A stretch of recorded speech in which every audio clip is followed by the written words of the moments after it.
کیا اذکار النوم صرف رات کے ساتھ خاص ہیں یا پھر دن کو سونے سے پہلے بھی پڑھے جا سکتے ہیں؟ اذکار دو طرح کے ہیں، بعض اذکار مطلق ہیں، بعض اذکار مقید ہیں۔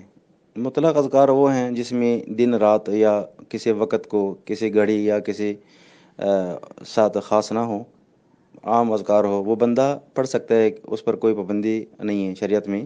جب بھی انسان کو یاد آ جائے اللہ کا ذکر کرنا چاہیے، وہ دعائیں پڑھنی چاہیے، اذکار پڑھنی چاہیے۔